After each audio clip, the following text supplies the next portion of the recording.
The words hit me like a physical blow across my face. You're banned from Christmas until you apologize to your sister. My mother, Patricia, announced at our Thanksgiving dinner table, her voice cutting through the warm chatter of our extended family gathering. My father, Robert, nodded grimly beside her, his weathered hands folded tightly on the burgundy tablecloth. Around us, Uncle Frank, Aunt Helen, and my cousins fell silent, their forks suspended mid-bite. My heart hammered against my ribs as I stared at my parents in disbelief. What they didn't know was that I had been secretly managing every single one of their financial accounts for the past 5 years. Looking back, I should have seen this coming. My name is Claudine, and at 28 years old, I've been working as a certified financial advisor for 6 years now. What started as a simple favor to help my parents has somehow evolved into me becoming their complete financial lifeline without them even realizing it. It all began 5 years ago when Dad suffered a severe back injury at the construction site where he'd worked for 23 years. The workers' compensation settlement forced him into early retirement, leaving him and Mom struggling to navigate a completely different financial landscape. Dad had always been the type to pay bills with paper checks and keep cash in coffee cans. Mom wasn't much better with technology, preferring to handle everything in person at the bank. When their mortgage payment was late 3 months in a row because Dad kept forgetting to mail the check, I stepped in to help. "Let me just set up online banking for you," I offered during one of our Sunday dinners. "It'll make everything so much easier." That simple offer snowballed into something I never anticipated. Within 6 months, I was managing their entire financial ecosystem.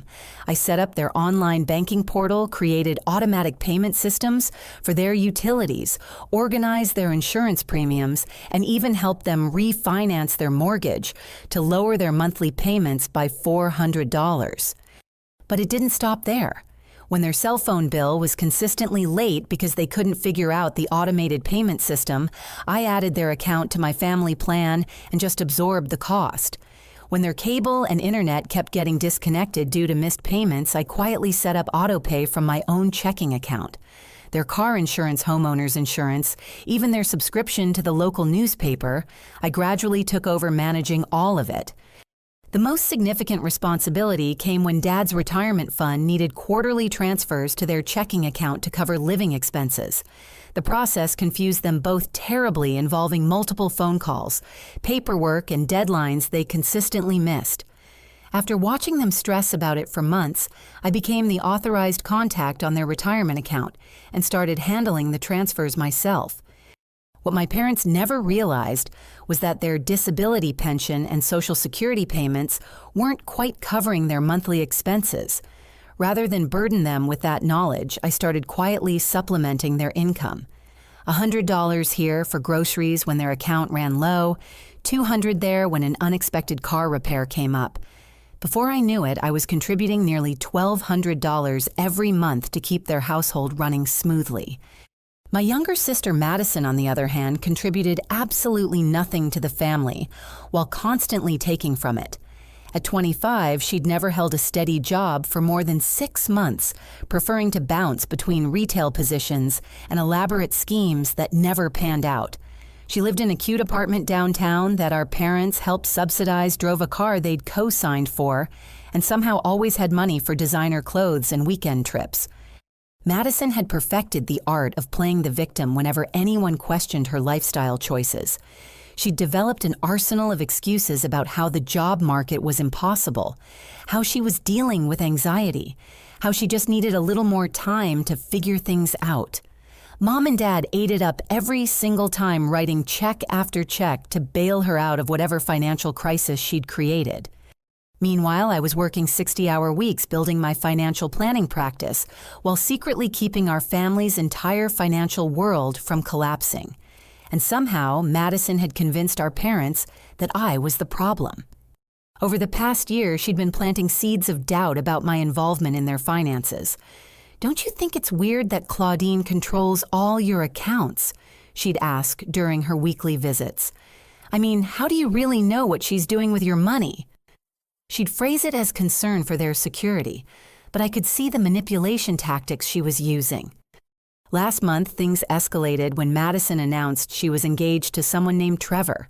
She showed up to Sunday dinner wearing a modest diamond ring and spinning an elaborate story about how they'd met at a coffee shop and fallen madly in love. She painted him as successful and romantic, claiming he'd proposed during a surprise weekend in Napa Valley. Something about her story didn't add up. The details kept changing, and when I asked simple questions about Trevor's job or when we'd get to meet him, Madison became evasive and defensive. After some basic social media research that any modern person would do, I discovered that Trevor was very much married to someone else and had been for 8 years. His wife's Facebook page was full of family photos, recent vacation pictures, and posts about their upcoming anniversary. When I confronted Madison privately about this discovery, she completely lost it. She accused me of stalking her boyfriend, violating her privacy, and being jealous because I was still single while she was engaged. The conversation ended with her storming out of my apartment screaming that I was a bitter, controlling person who couldn't stand to see her happy. Apparently, Madison had spent the last 2 weeks telling our parents a very different version of events. According to her narrative, I had become obsessed with sabotaging her relationship because I was jealous of her engagement. She claimed I was spreading malicious lies about Trevor and trying to ruin the happiest time of her life. But that wasn't the worst part. The worst part was learning that Madison had been systematically poisoning our parents against me by framing my financial help as financial abuse. The Thanksgiving dinner explosion started innocently enough. We were all gathered around Mom's dining room table, the same oak table where we'd shared countless family meals over the years. The house smelled like roasted turkey and Mom's famous sweet potato casserole. Uncle Frank was telling stories about his latest fishing trip, while Aunt Helen fussed over making sure everyone had enough to eat. My cousins Sarah and Michael were catching up about their college classes, and everything felt normal and warm. I should have kept my mouth shut, but when Madison started talking about wedding planning and how excited she was about Trevor meeting the family at Christmas, I couldn't stay silent. The lies were becoming more elaborate by the minute, and I could see our parents getting emotionally invested in this fictional relationship. "Madison, we need to talk about Trevor," I said quietly, hoping to handle this discreetly. "I think there's been some kind of misunderstanding." Madison's face immediately shifted into defensive mode. "Here we go," she said loudly enough for the entire table to hear. "Claudine can't let me have one happy moment without trying to destroy it." "I'm not trying to destroy anything," I replied, keeping my voice calm. "I'm trying to protect you. The person you think you're engaged to is married to someone else. I can show you the proof." The entire table went silent. Uncle Frank set down his fork and Aunt Helen stopped mid-sentence in her conversation with Dad. Mom's face went white while Dad's expression hardened into something I'd never seen before. Madison burst into tears, the kind of dramatic shoulder-shaking sobs that immediately made everyone at the table want to comfort her. "She's been stalking him online," Madison wailed. "She can't stand that I'm happy and getting married while she's still alone. She's made up all these lies to try to break us up." I pulled out my phone to show the evidence I'd found, but Dad immediately cut me off. "Put that away, Claudine. I don't want to see whatever twisted thing you've cooked up." "Dad, please just look at this for 1 second," I pleaded. "His wife's Facebook page shows their 8-year anniversary post from last month. They have children together. I'm not making this up." Mom leaned forward, her voice sharp with anger. "How dare you invade your sister's privacy like that? What gives you the right to go digging into her personal life?" "Because I care about her," I said, my voice rising despite my efforts to stay calm. "Because when someone you love is being lied to, you try to protect them." Madison's sobs intensified. "She's been doing this for months," she cried. "Ever since I got engaged, she's been trying to find ways to prove that Trevor isn't real or that he's lying to me. She's obsessed with controlling everything in this family." That phrase, "controlling everything," hit me like a revelation. This wasn't just about Trevor. This was about something much bigger. Uncle Frank, trying to mediate, suggested that maybe we should all take a step back and discuss this calmly after dinner. But Madison was on a roll now, and she wasn't going to waste the audience she had. You want to know what's really going on here, Madison said, wiping her eyes dramatically. Claudine has been secretly controlling Mom and Dad's money for years. She has access to all their accounts. She makes all their financial decisions, and they have no idea what she's really doing with their money. I felt the blood drain from my face. That's not true, Madison. I help them with their finances because they asked me to. Everything I do is transparent and above board. Is it? Madison challenged. Mom, Dad, when was the last time you actually looked at your own bank statements? When was the last time you made a financial decision without running it by Claudine first? She's taken over your entire lives and you don't even see it. The accusation hung in the air like poison gas. I could see doubt creeping into my parents' faces, and I realized that Madison had been planning this moment for weeks, maybe months. That's completely unfair, I said, my voice shaking with emotion. I've been helping you because your finances were a mess. I've been paying for things out of my own pocket to keep you from getting late fees and damaging your credit. I've spent hundreds of hours organizing your accounts and setting up systems to make your lives easier. But Mom and Dad weren't hearing me anymore. Madison had successfully shifted the conversation from her lies about Trevor to my supposedly controlling behavior with their finances. We never asked you to take over our lives, Dad said coldly. We asked for help with online banking, not for you to become our financial dictator. The words stung because they contained just enough truth to be devastating.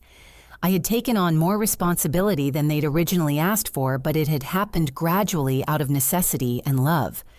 Mom's voice was ice cold when she delivered the final blow. You're banned from Christmas and every other family gathering until you apologize to your sister for attacking her and admit that you've been overstepping your boundaries with our finances. The entire table stared at me in stunned silence. Uncle Frank looked uncomfortable, clearly wanting to say something, but not knowing how to intervene. Aunt Helen was focused on comforting Madison, who had resumed crying. My cousins looked mortified to be witnessing this family implosion. You're seriously choosing to believe her lies over evidence I can show you right now? I asked, holding up my phone again. We're choosing to believe our daughter, who's never given us reason to doubt her, over our daughter, who's been secretly managing our money without our knowledge, Dad replied firmly. The accusation was so unfair and so completely wrong that I couldn't even formulate a response. Madison had somehow managed to rewrite history, painting herself as the innocent victim and me as some kind of financial predator who'd been taking advantage of our parents' trust. Madison looked up from her tears with what I swear was a smug expression hidden beneath her sad face. Maybe this is a good wake-up call for you, Claudine. Maybe you should focus on fixing your own life instead of trying to control everyone else's. That was the moment I realized that Madison hadn't just been defending herself. She'd been actively working to destroy my relationship with our parents, and she'd succeeded beyond her wildest dreams. I stood up from the table, my hands shaking with rage and heartbreak. Fine, I said quietly. If that's really what you all believe about me, then maybe it's time you learned what it's like to manage your finances without my help. I walked out of that house knowing that my relationship with my family would never be the same. The drive home was a blur of tears and rage. My boyfriend Derek, who had been planning to meet my family for the first time that weekend, sat in the passenger seat in stunned silence as I recounted what had just happened. We'd been together for 8 months, and I'd been so excited for him to experience the warmth and closeness I'd always associated with family gatherings. Instead, he'd witnessed the complete destruction of my relationship with the people I loved most. I can't believe they spoke to you like that, Derek finally said as we pulled into my apartment complex. The level of disrespect was incredible, and in front of everyone. Derek worked as a software engineer and had a logical, analytical mind that I'd always appreciated. As we sat in my living room, he helped me process what had really happened during that disastrous dinner. Let's think about this step by step, he said gently. Madison accused you of being controlling with your parents' finances, but from everything you've told me, you've been essentially subsidizing their entire lifestyle out of your own pocket. That's not controlling. That's incredibly generous. I pulled out my laptop and started going through my financial records to show Derek the full extent of my involvement with my parents' money. What I discovered shocked even me. Over the past 5 years, I had gradually taken over nearly every aspect of their financial lives. I was the authorized user on their checking account, which allowed me to monitor their balances and make transfers when needed. I had access to their savings account to help manage their emergency fund. I was listed as a contact on their mortgage, their car loan, and both of their insurance policies. More significantly, I was the primary contact on Dad's retirement account, which meant I handled all the quarterly distributions that supplemented their Social Security and disability payments. I managed their credit card payments, their utility bills, their streaming services, their cell phone plan, and even their annual property taxes. But here's what really floored me. I had been contributing an average of $1,200 per month to their household expenses for the past 3 years. Sometimes it was direct transfers to cover shortfalls in their checking account. Sometimes it was paying bills directly from my own accounts. Sometimes it was picking up groceries or covering car repairs or medical copays that they couldn't afford. I'd never thought of it as a big deal because it had happened so gradually. A $50 grocery trip here, a $200 insurance payment there. But when Derek helped me add it all up, I realized I'd been essentially providing them with a second income without them even knowing it. Claudine, you've been giving them over $14,000 a year, Derek said, staring at the spreadsheet we'd created. That's more than some people's entire salaries, and they're accusing you of taking advantage of them. The financial analysis revealed something even more disturbing. I pulled up my parents' banking records, which I had access to manage their accounts, and discovered that they'd been giving Madison $500 every month as what they called an engagement gift fund. They'd started this monthly transfer 6 months ago around the time Madison had announced her relationship with Trevor. So let me get this straight, Derek said, his voice getting angry. You've been secretly paying $1,200 a month to keep their household running. They've been using that financial stability to give your sister $500 a month as an engagement gift, and she's been telling them that you're stealing from them. The irony was so bitter I could taste it. Madison had been benefiting from the very financial support she was accusing me of misappropriating, while simultaneously convincing our parents that I was the problem. But the worst discovery was still to come. As I dug deeper into the account records, I found irregular withdrawals from Dad's savings account that I hadn't noticed before. The amounts varied. $200 here, $500 there, sometimes as much as $1,000. But they were happening consistently, usually twice a month. When I cross-referenced these withdrawals with Dad's routine, I realized they coincided with his trips to what he claimed were physical therapy appointments. But physical therapy wouldn't require cash withdrawals, and it certainly wouldn't require amounts that large. Derek and I spent 2 hours tracing the financial patterns, and a disturbing picture emerged. Dad had been withdrawing approximately $1,500 per month from their savings account for the past year and a half. That money wasn't going toward household expenses, medical bills, or anything we could identify. It was simply disappearing. My monthly contributions hadn't just been helping with regular bills, they'd been covering the shortfall created by Dad's mysterious withdrawals. Without my financial support, my parents would have been running a monthly deficit of almost $3,000. You need to consider that your father might have a gambling problem, Derek said quietly. The pattern of withdrawals, the secrecy, the amounts involved, it all fits. The thought had never occurred to me, but as Derek laid out the evidence, it made terrible sense. Dad had always enjoyed playing poker with his buddies from work, and I knew he occasionally bought lottery tickets or made small bets on football games. But I'd never imagined it could be something serious enough to threaten their financial security. I felt sick to my stomach as I realized what this meant. My family hadn't just betrayed me emotionally. They'd been lying to me about their financial situation while allowing me to unknowingly enable what appeared to be a gambling addiction. So what are you going to do? Derek asked gently. I stared at my laptop screen, looking at all the financial accounts I managed, all the automatic payments I'd set up, all the safety nets I'd created to protect people who apparently thought I was stealing from them. "I'm going to give them exactly what they want," I said finally. "They want me out of their finances, fine. They think I'm controlling and manipulative. They're about to find out what their lives look like without my involvement." Derek looked concerned. "Are you sure about this? Once you remove yourself from their accounts, there's no going back. They're going to experience some serious financial chaos." I thought about Madison's smug expression as she'd accused me of being jealous and controlling. I thought about my parents choosing to believe her lies over my evidence.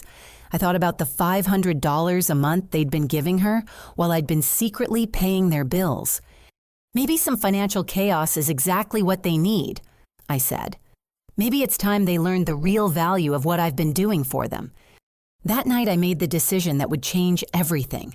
I was going to methodically remove myself from every aspect of their financial lives, not out of spite, but out of self-preservation. I couldn't continue enabling people who saw my help as theft and my love as manipulation. I didn't sleep that night. Instead, I sat at my kitchen table with Derek, methodically going through every single financial account service and commitment that connected me to my parents' lives. What we discovered was more extensive than either of us had realized. By dawn, we'd created a comprehensive list of everything I would need to disengage from. The scope was staggering. I wasn't just helping with their finances, I had become the invisible foundation that their entire lifestyle depended on. Starting with their banking, I was an authorized user on their primary checking account, their savings account, and their money market account. I was the primary contact for Dad's retirement fund, which meant I handled all distributions, tax withholdings, and investment rebalancing decisions.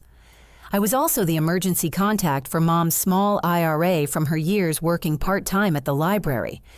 For their monthly bills, I had autopay set up from my own accounts for their cell phone service, their cable and internet, their home security system, and their lawn care service.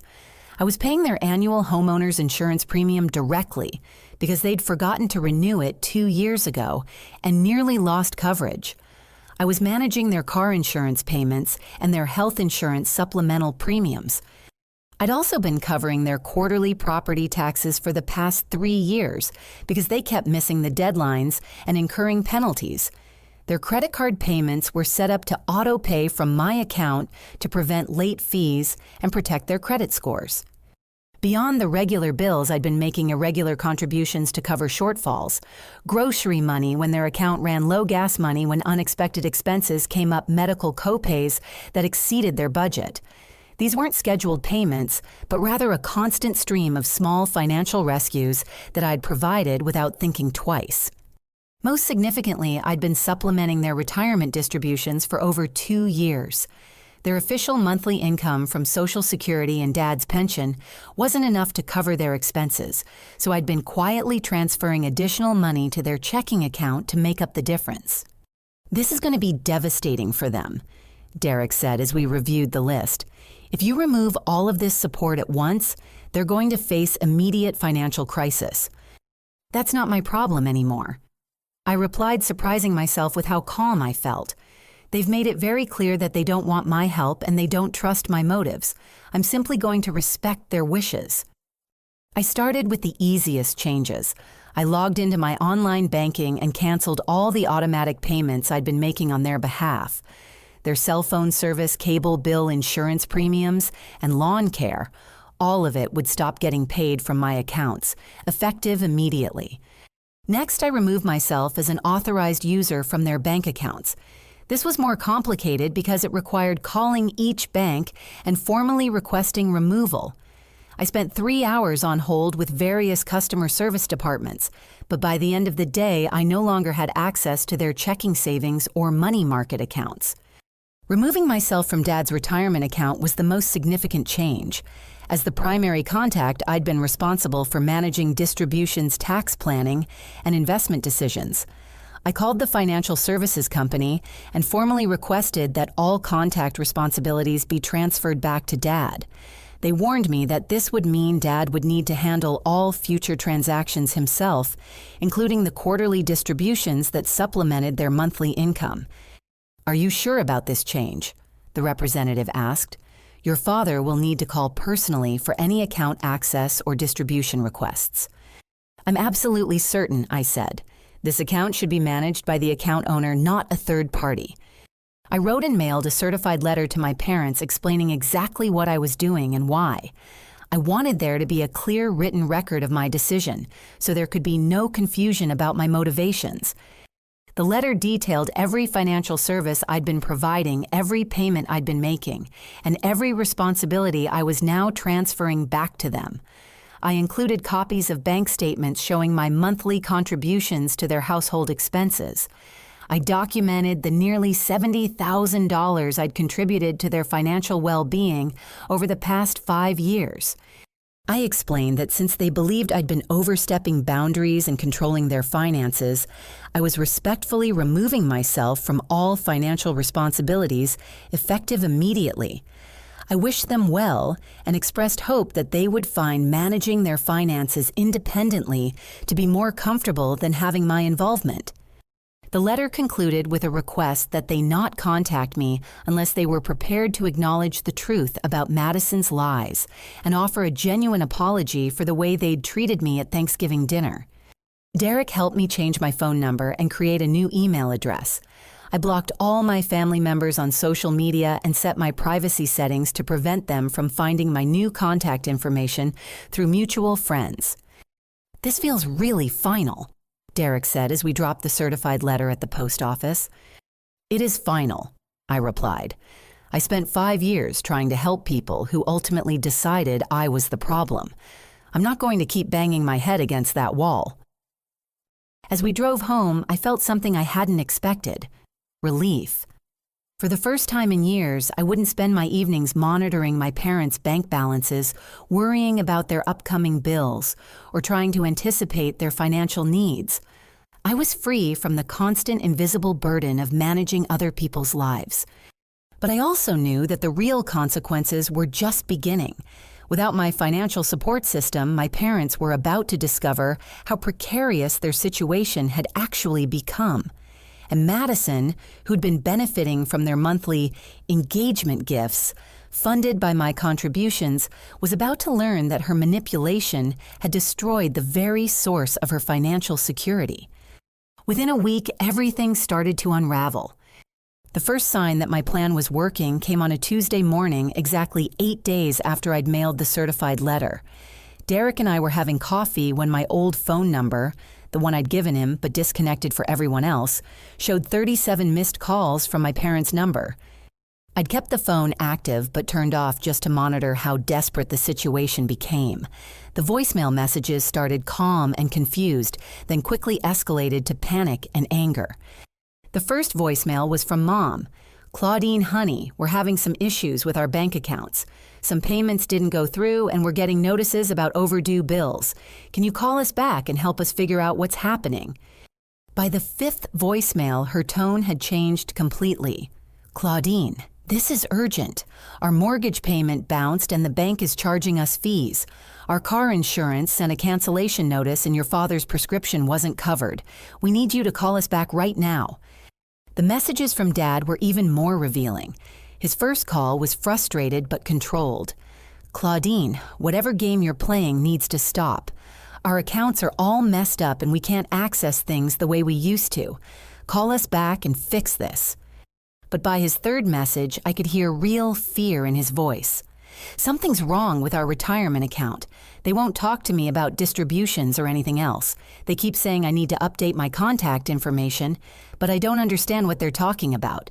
We need that money to pay rent and groceries." Derek and I listened to the messages with a mixture of satisfaction and sympathy. On one hand, it was gratifying to have concrete proof of how much my parents had depended on my financial management. On the other hand, it was painful to hear them struggling with situations I could have resolved in minutes. By the second week, the voicemails became desperate.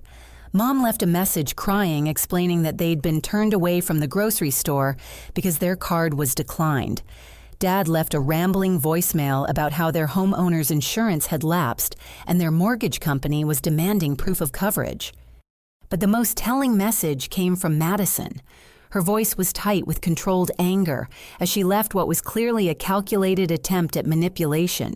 "Claudine, I don't know what you think you're proving by sabotaging Mom and Dad's finances, but this is going too far. You're being vindictive and cruel, and you're hurting innocent people who love you. Whatever issues you have with me, don't take them out on our parents." The irony was breathtaking. Madison was accusing me of sabotage for withdrawing help that she'd convinced everyone I shouldn't be providing in the first place. Through mutual friends, I started hearing details about the chaos my parents were experiencing. Their neighbor, Mrs. Rodriguez, mentioned to a friend of mine that she'd seen Dad sitting on his front porch, looking defeated, surrounded by papers and bills. Mom had apparently broken down crying at the grocery store when her payment card was declined in front of other customers. But the most significant development came 3 weeks after I'd withdrawn my support. My cousin Sarah called Derek's number, which my family didn't know about, to warn me that Uncle Frank was planning to drive over to my apartment to force a conversation. "The whole family's talking about what's happening," Sarah said. "Your parents are in complete financial chaos. Bills are going unpaid, accounts are getting closed, and they're facing serious problems with their mortgage and insurance. But here's the thing, Claudine. They're also discovering things they didn't know before." According to Sarah, my parents had tried to recreate the financial systems I'd managed for them. In the process, they'd discovered the extent of Dad's withdrawals from their savings account. When confronted directly, he'd finally admitted to having a gambling problem that had been consuming nearly $2,000 per month for the past 18 months. "Your mom is furious," Sarah continued. "She had no idea that he'd been gambling away their savings while you were secretly keeping them afloat. And Madison's story about Trevor has completely fallen apart too. She finally admitted that she made the whole engagement up because she was planning to ask for a big loan from your parents, and she needed to make you look bad first so they wouldn't trust your advice about not giving her money. The truth was finally coming out exactly as I'd hoped it would. Without my financial safety net to hide behind, the real problems in my family were being exposed. But Sarah also delivered news that made me feel a mix of vindication and sadness. Madison's monthly $500 engagement gift had stopped when my parents' financial crisis began, and she'd been forced to move out of her apartment and find a minimum wage job at a retail store. The loss of that unearned income had apparently been the wake-up call she needed to start taking responsibility for her own life. "She's been asking about you," Sarah said quietly. "I think she realizes how badly she screwed up. She's been crying about it to anyone who'll listen, saying she never meant for things to go this far." But the most important information Sarah shared was about my parents' current situation. Without my monthly contributions and financial management, they were facing bankruptcy. Their credit score had dropped dramatically due to late payments and missed bills. They'd received foreclosure warnings about their mortgage and were seriously considering selling their house to move into a small apartment they could afford on their actual income. "Your dad's gotten help for the gambling," Sarah said. "He's going to meetings and working with a counselor, but the damage is pretty severe. They've lost most of their savings and they're struggling to cover even basic expenses." After Sarah's call, I felt a complicated mix of emotions. I was vindicated that the truth had finally come out, but I was also sad to see my parents suffering. They'd made terrible choices and treated me horribly, but they were still my parents. Derek, however, saw the situation more clearly than I did. "They created this mess through years of poor decisions, financial irresponsibility, and allowing Madison to manipulate them against you," he pointed out. "You were enabling their dysfunction by covering up the consequences of their choices.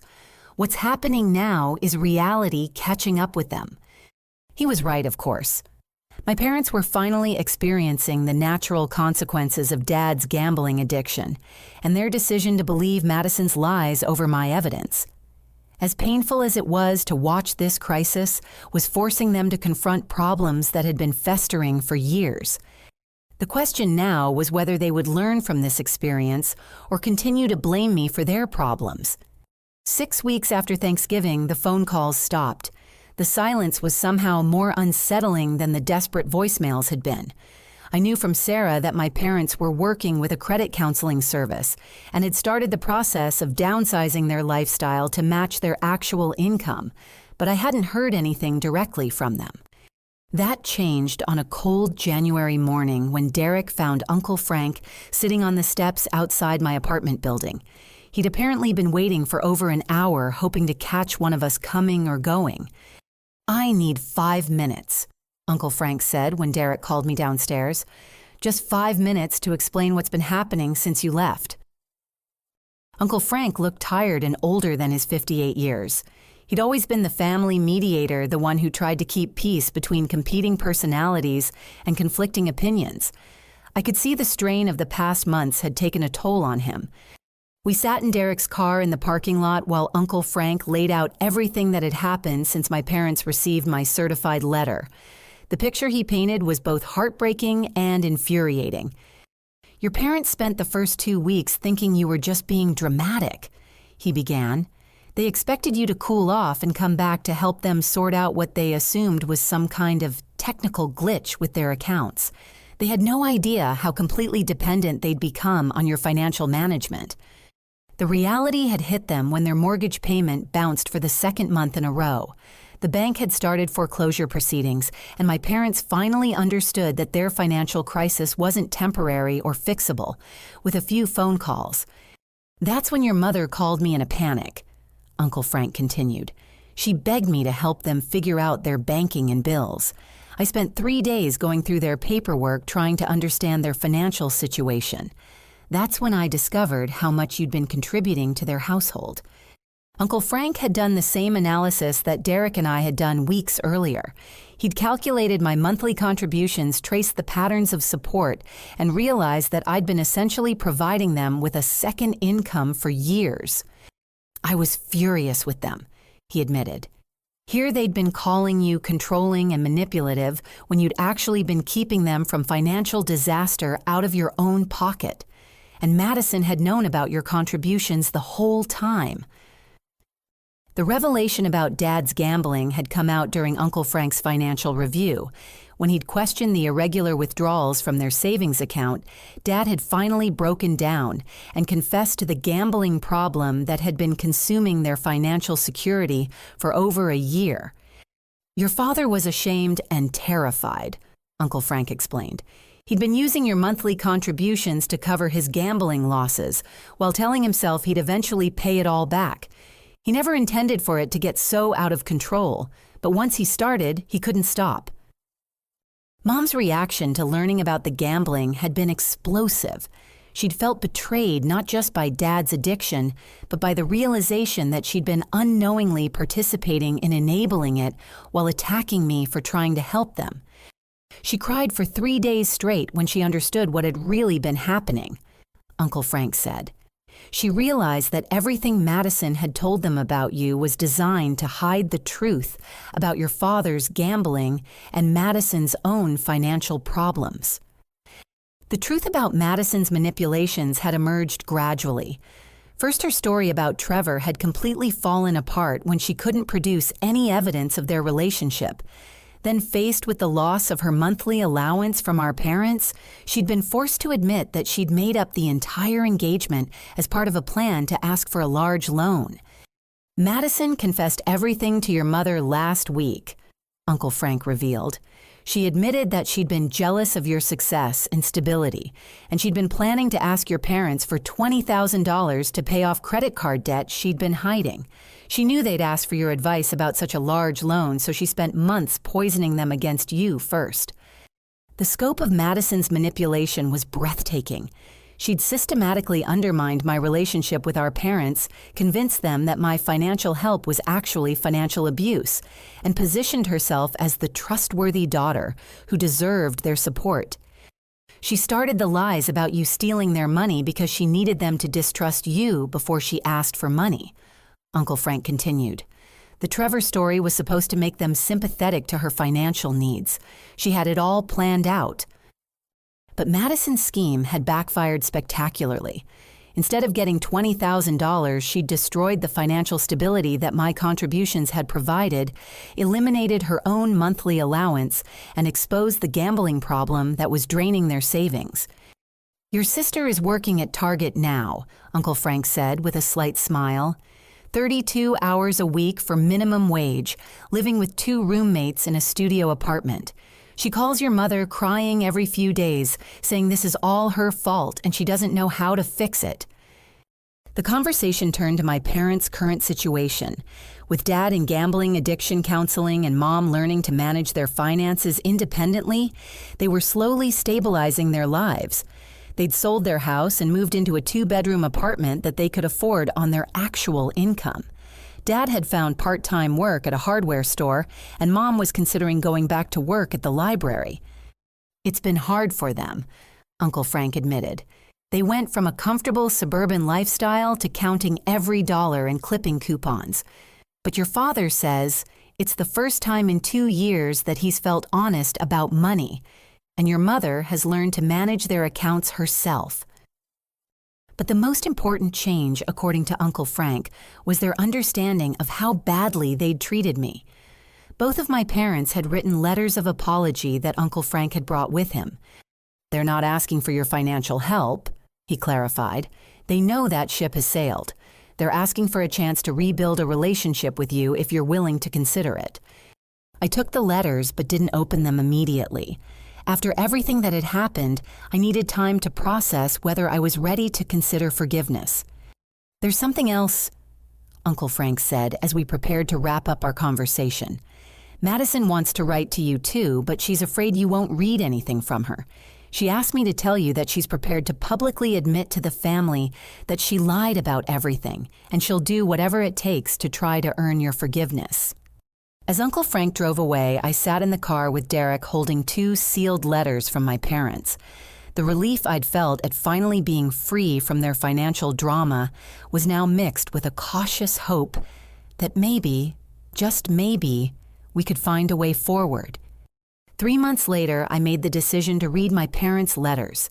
By then, spring had arrived. Derek and I had started planning our future together, and the acute pain of the Thanksgiving disaster had mellowed into something more manageable. Dad's letter was shorter but devastatingly honest. He acknowledged his gambling addiction, admitted that he'd been too ashamed to tell Mom the extent of their financial problems, and confessed that he'd allowed me to unknowingly enable his addiction by covering the household expenses he couldn't afford due to his losses. "I knew you were contributing to our monthly expenses," he wrote, "but I told myself it was just temporary help while I got my gambling under control. I never intended for it to go on so long or become so extensive. When Madison started questioning your involvement with our money, I felt guilty enough about the gambling that I started to wonder if there was truth to what she was saying. I was looking for someone else to blame for my shame." He explained that he'd been in counseling for 3 months, hadn't placed a bet since the day after our confrontation, and was working to rebuild trust with Mom. Most importantly, he took full responsibility for the family crisis and apologized for allowing Madison to manipulate him against me. "You were protecting us in ways we didn't even understand," his letter concluded. "I'm ashamed that we repaid your generosity by believing lies about your character. I don't expect forgiveness, but I want you to know that I understand now how wrong we were."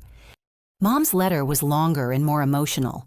She described the guilt she felt about the Thanksgiving dinner confrontation, the devastation of discovering Dad's gambling problem, and the horror of realizing how Madison had manipulated the entire family dynamic.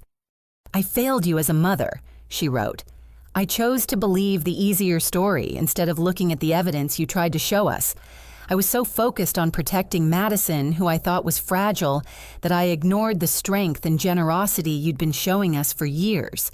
When I finally understood how much you'd been sacrificing for our financial security, I cried for days." She detailed the changes they'd made, selling the house, moving to a smaller apartment, Dad getting addiction treatment, her learning to manage their finances independently. But more than that, she described how much they missed having me in their lives. "We don't want your money," she wrote. "We want our daughter back. We want the chance to show you that we've learned from this terrible mistake. We want to earn back the right to be part of your life." After reading both letters, I felt a cautious optimism that maybe reconciliation was possible, but I needed to see changes in action, not just promises on paper. I agreed to meet my parents at Uncle Frank's house for Sunday dinner in late May. It was neutral territory with family witnesses to help keep the conversation productive. Derek came with me for moral support, and I was grateful for his steady presence as we walked into what felt like a minefield of old emotions and tentative hopes. My parents looked different. Older, more worn down, but somehow more genuine than they'd seemed in years. Dad hugged me carefully as if he was afraid I might disappear. Mom cried when she saw me, but she didn't try to rush into explanations or excuses. We spent 3 hours talking through everything that had happened. My parents acknowledged each specific way they'd failed me, from believing Madison's lies, to dismissing my evidence about Trevor, to treating me like a criminal for trying to help them financially. Most importantly, they'd both done the work to understand how Madison had manipulated them. They could now see the pattern of lies she'd constructed and the way she'd played on their emotions to turn them against me. Madison came clean about everything, Mom explained. The fake engagement, the plan to ask for money, the lies about you stealing from us, all of it. She's been working with a counselor too, trying to understand why she felt the need to manipulate everyone around her. Dad nodded, his voice heavy with regret. She was jealous of your success and independence, but instead of working to improve her own situation, she decided to try to tear you down. And we let her do it because it was easier than facing the truth about our problems. They showed me their new financial setup: a simple checking account, a savings account with modest emergency funds, and a clear budget that matched their actual income. Dad had been gambling free for 6 months and was actively involved in a support group. Mom had returned to work part-time at the library and was handling all their financial management independently. "We're not asking you to take care of us again," Dad said firmly. "We're asking for the chance to have a relationship with you that isn't built on financial dependence or family drama." The conversation turned to Madison, who had apparently undergone her own transformation. Working retail for minimum wage had given her a harsh lesson in financial reality.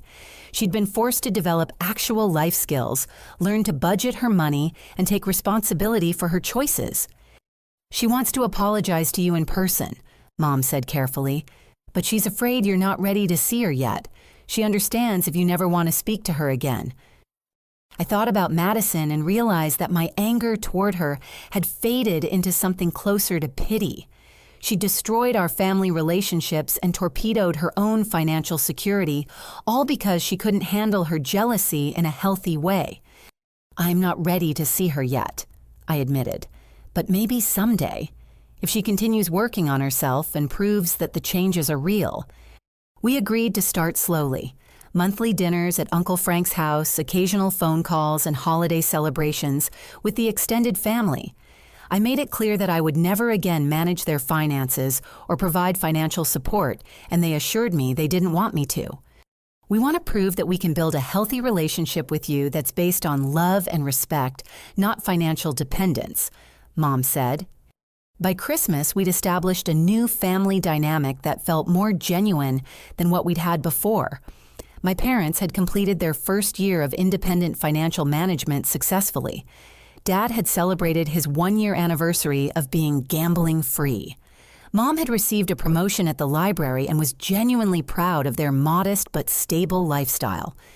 Most surprisingly, Madison had maintained her job at Target, been promoted to supervisor, and enrolled in community college classes. She'd written me several letters over the months, not asking for forgiveness, but documenting her progress and acknowledging the damage she'd caused. Derek and I announced our engagement at that Christmas dinner, and my parents' joy felt authentic and earned rather than assumed or expected. They'd learned to appreciate the relationships they had instead of taking them for granted. The final vindication came when Madison asked to speak with me privately after dinner. She looked different, more mature, less entitled, genuinely humbled by the consequences of her actions. "I need you to know that I understand what I did to you," she said quietly. "I spent months planning ways to make our parents distrust you because I was jealous of your life and I wanted money I hadn't earned. I destroyed our family because I was too proud to ask for help and too immature to work for what I wanted. She didn't ask for forgiveness or try to minimize her actions. Instead, she took full responsibility and promised to continue working on herself, whether or not I ever chose to forgive her. "You're a better person than I am," she concluded. "You were trying to protect me from a liar when I was busy trying to destroy your relationship with our parents. I'm sorry doesn't cover it, but it's all I have." As Derek and I drove home that night, I reflected on the journey from that devastating Thanksgiving dinner to this peaceful Christmas celebration. My family had been forced to confront hard truths about themselves, and everyone had chosen to do the work necessary to grow and change. I'd learned that sometimes loving people means allowing them to face the consequences of their choices. My financial support had been enabling dysfunction rather than helping my family build genuine stability. When I removed that safety net, it forced everyone to confront reality and make real changes. Most importantly, I discovered that self-respect is more valuable than family approval. I'd chosen to protect my own dignity rather than continuing to enable people who saw my generosity as manipulation. That decision had ultimately led to healing and growth for everyone involved. Today, my relationship with my parents is stronger than it's been in years because it's built on mutual respect rather than financial dependence. We're planning a wedding where Derek and I will celebrate with family members who genuinely support our happiness rather than people who see us as a financial resource. As for Madison, time will tell whether her changes are permanent. But I've learned that I don't need to manage other people's growth or protect them from the consequences of their choices. Everyone has to walk their own path toward maturity and responsibility. The greatest gift that came from this painful experience was learning to trust my own judgment and set healthy boundaries with the people I love. Sometimes the most loving thing you can do is step back and let people learn to take care of themselves. Have you ever been in a situation where family members took your help for granted or even turned against you for trying to help them? How did you handle it, and what did you learn about setting boundaries with people you love? I'd love to hear your experiences in the comments below. Thank you for listening to my story. If it resonated with you, please consider liking this video and sharing it with others who might benefit from hearing about the importance of healthy family boundaries. Don't forget to subscribe for more stories about overcoming family challenges and building stronger relationships. I hope your own family journey brings you the love, respect, and peace that we all deserve.